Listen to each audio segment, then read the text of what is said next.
Shalom, shalom. This is the brother Yeshaya coming back at you again through the spirit and power of Yahweh Shimi Haushah, Bahashem Rachakwadash. And before I get started, I want to give all praises, honor, and glory to Yahweh, Bahashem, Yahweh Shah, Bahashem Rachakwadash. Double honor to the apostles and the elders of Great Millstone who rule well, and salutation to the brothers out there pushing his word with sincerity and truth. To you I say shalom. I got this article pulled up from usnews.com. It says, Confederate symbols falling faster as U.S. wakes up to past wrongs. It says, a year after George Floyd's murder sparked the toppling of Confederate statues. You know, that's why you've seen a bunch of these lately. You know, you've been seeing a bunch of these statues getting taken down. You've seen a bunch of protests going on to take them down, to, you know, remove certain statues, certain symbols, you know, renaming of schools and all that, right? It says the United States continues removing segregationalist symbols at an unprecedented rate. See, because right now they're trying to push their one world agenda. You know, trying to push that everybody's equal. You know, everybody united as one. You know, the Babylon. They're trying to recreate Babylon. What Babylon couldn't do. You know, make everybody as one. Unite everybody as one. But you know, it's when you read the scriptures, the Most High didn't want that. Right? So it says, according to a Southern Poverty Law Center report released on Tuesday, it says, but the removal of 73 statues, signs, and school names in 2021 goes beyond the math, says Alicia Brooks, the center chief of staff. So there's been 73 statue signs and school names that have been changed. Well, 73 statues has been, you know, one total, I guess. This was including statues being removed, signs being taken down, and school names being changed. So it says, demand for the destruction of symbols such as those honoring Confederate Commander Robert E. Lee shows an awakening to the harm inflicted on the American public by honoring racist figures, racial equality advocate says. See what I'm saying? Like, now they're trying to push that, you know, that one world agenda, that that everybody united as one agenda. So they're trying to get rid of this. You know, it's become a shame unto Esau now. It says, we've seen tremendous movement with respect to the removal of monuments and memorials dedicated to Robert E. Lee, Brooks said, noting that more shrines honored him nationwide than any other Confederate leader. You see, so back then, you know, they were proud of this, man. They were proud of their racist leaders, of their of what they'd done to Jake, you know, especially the Gadites and the Judites. Reading on, it says, what this tells us is that the public has become more educated with these so-called Confederate leaders and are demanding they be removed from public space. You see, but what this also is doing is really, by Esau doing this, by removing these statues, he's hiding. He's beginning to hide his what he did in his past. You know, he's becoming ashamed. He's ashamed of it. Back then, he used to glorify that, but now it's to his shame, right? And now he's trying to hide it, you know, by taking them down. Why don't you keep that same energy, Esau? You know, keep being proud. Keep being proud of what you've done. You know, the Most High is going to take you down anyway. Reading on, it says, teardowns include the removal in September of Robert E. Lee statue from its base in Virginia's capital city of Richmond after a year-long legal battle over the monument that was the focus of protests over racial injustice. It says, in this report, whose heritage, the center said the May 25th, 2020 murder of Floyd, a black man killed by a white police officer in Minneapolis, sparked a racial reckoning and removal of symbols at 159 sites across the nation. It says teardowns of Confederate symbols in both 2020 and 2021 so far outpaced 2019, when just 21 of these were dismantled, the report says. See, so they're quickly starting to remove these symbols, these statues. I think there was just one recently over there in New York. The one with, what's his name? What's that motherfucker's name? Teddy Roosevelt, I think. I think they removed him just recently. So these statues are becoming, these Edomites are starting to remove these statues. And, you know, they got Jake, you know, backing them up too. Which, you know, it really don't matter. But this just further shows that this has become a shame unto Esau.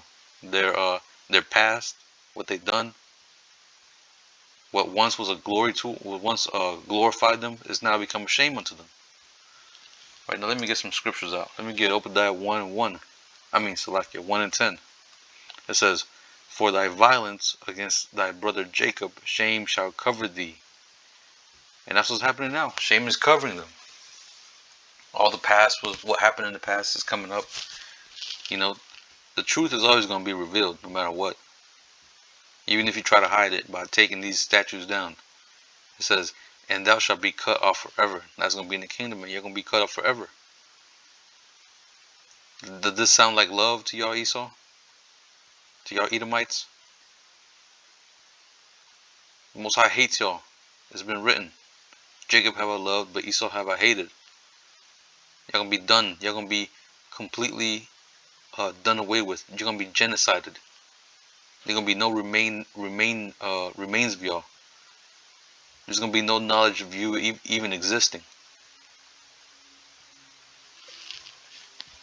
Now let me pull up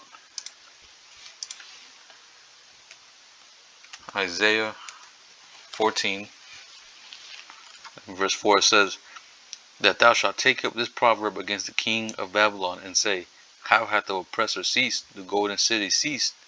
Right, because just by them doing this, taking down these idols, taking down these, not idols, these statues, which, you know, which I guess they were kind of like idols to this white man, but by taking down these statues, these symbols, you know, changing the names, you know, them being ashamed of it, it shows you that Esau is losing his power.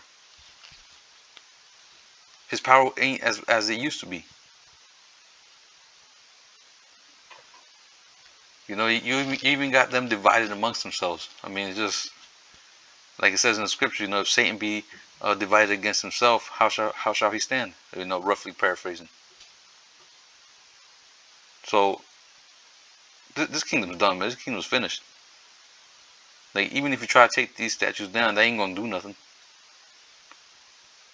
This place is still the same, still wicked, still treacherous. Like, it's still the valley of the shadow of death. The only thing that can fix what you've done, Esau, is by going into slavery for 1,000 years, which is going to happen. That's the only way. Like it says in the scriptures, the only way a land can be cleansed. Let me see.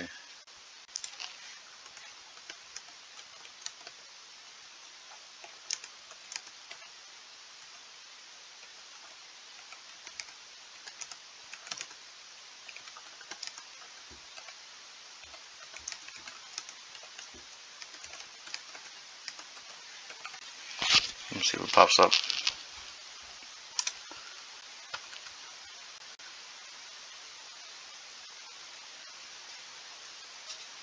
Okay, there it is right here. Numbers 35 and 33 says, "So ye shall not pollute the land wherein ye are, for blood it defileth the land, and the land cannot be cleansed of the blood that is shed therein, but by the blood of him that shed it." So that's the only way this land is going to be cleansed, man. Is by whenever Yahushua comes back, he completely killing off everybody in it.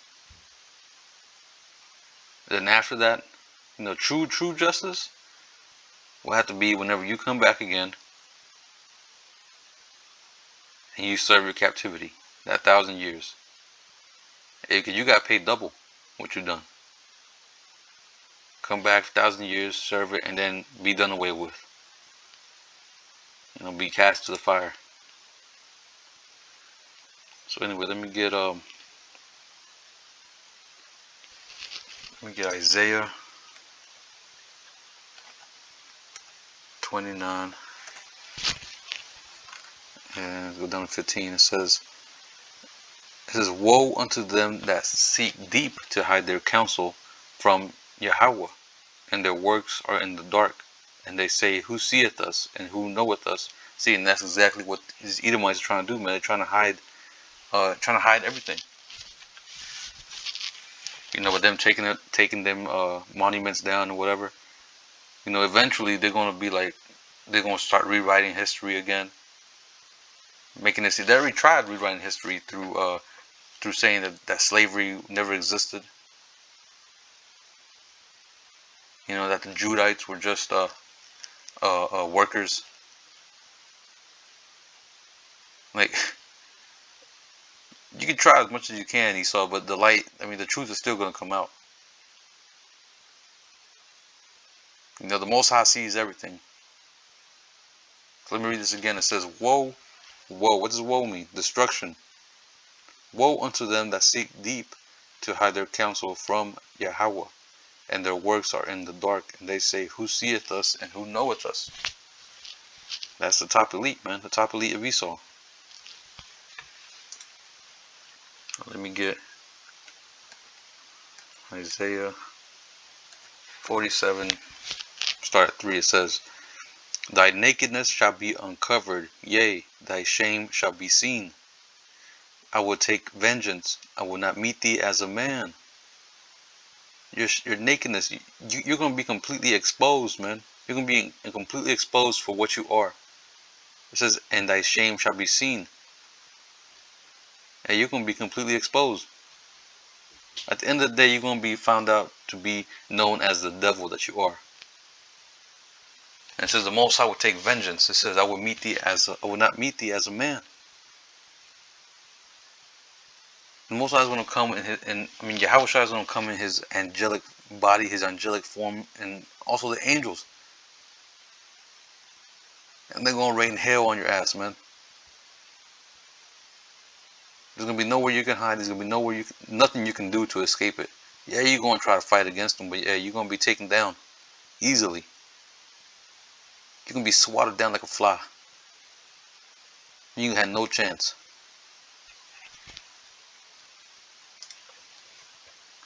Let me go to, actually let me continue reading a little bit more. Or just to read this little verse. It says, verse 4 says, as for our Redeemer, who's our Redeemer? Yahweh Shai, the Most High. Right? The Most High is going to send this. The Most High is going to be redeeming us, but He's going to send Yahweh Shai to do it. So really, Yahweh, why Yahweh Shai? It says, as for our Redeemer, Yahweh, Salakia, Yahweh of hosts is His name, the Holy One of Israel. That's who's coming down, man. The Most High. Yahweh Shai. And Yahweh, through His Son Yahweh Shai, He's going to redeem His people and bring us back. Bring us back to being that great people. You know, putting us back in our true righteous estate. Let's go back. Let me go back to Obadiah. Continue off at 11. It says, in the day that thou stoodest on the other side, in the day that the strangers carried away captive. Actually, let me read from 10 again. It says, for thy violence against thy brother Jacob, shame shall cover thee, and thou shalt be cut off forever. It says, in the day that thou stoodest on the other side, in the day that the strangers carried away captive his forces, and foreigners entered into his gates, and cast lots upon Jerusalem, even thou was one of them. You see? And this whole chapter is dedicated to Esau. See, Obadiah 1:1, it says, the vision of Obadiah, thus said the Lord power concerning Edom. Edom. Who's Edom? Esau. The Edomites. So-called white people. Right? So it says, in the day that thou stoodest on the other side, verse 11, in the day that thou stoodest on the other side, in the day that the strangers carried away captive his forces, and foreigners entered into his gate, and cast lots upon Jerusalem, even thou was one of them. It says, but thou shouldest not have looked on the day of thy brother in the day that he became a stranger. Neither shouldest thou have rejoiced over the children of Judah in the day of their destruction. Neither shouldest thou have spoken proudly in the day of distress. That's exactly what Esau did. And he rejoiced. In those other times that we've been taken captive, man, he rejoiced.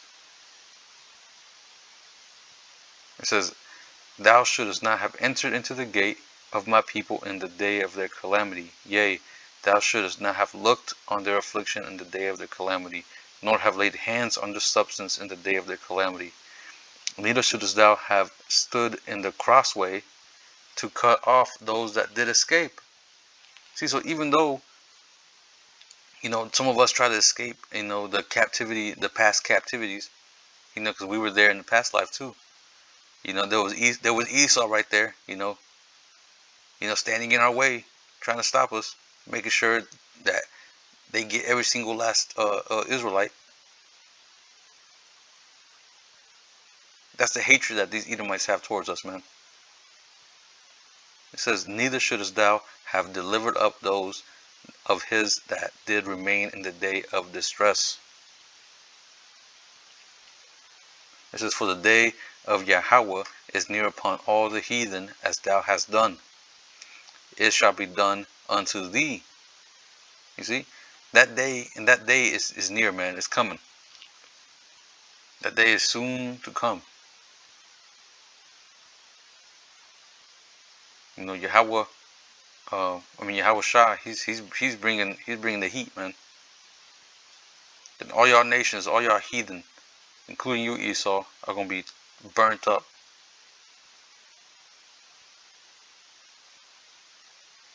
And those of y'all that remain, hey, get ready for captivity, man. Get ready for them shackles on y'all's legs, them shackles on your neck, shackles around your arms, around your wrists.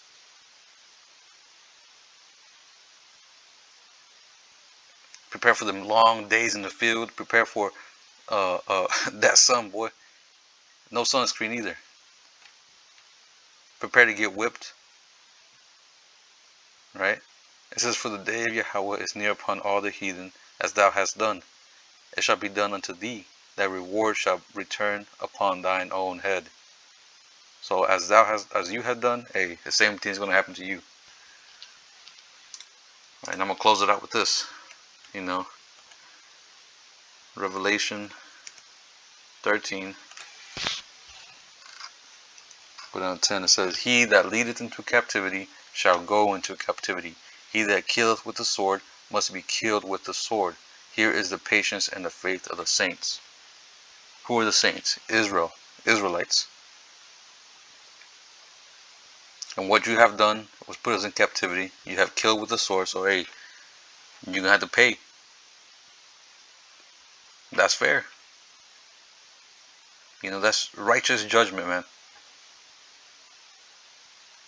So get ready for that. You've done all this wickedness. So far you've gone unpunished. Did you really think nothing was going to happen to you? If us, the children of Israel, paid for what we've done, you don't think you're gonna go through what you're gonna go through? You don't think you're gonna go through through some kind of justice and pay for what you've done?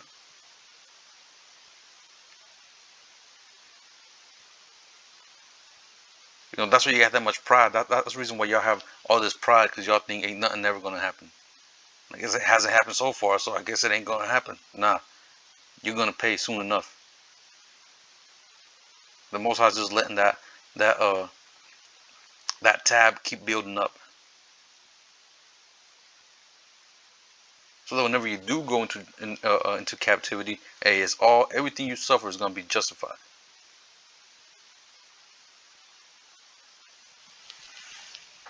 So I'm gonna close it out right now.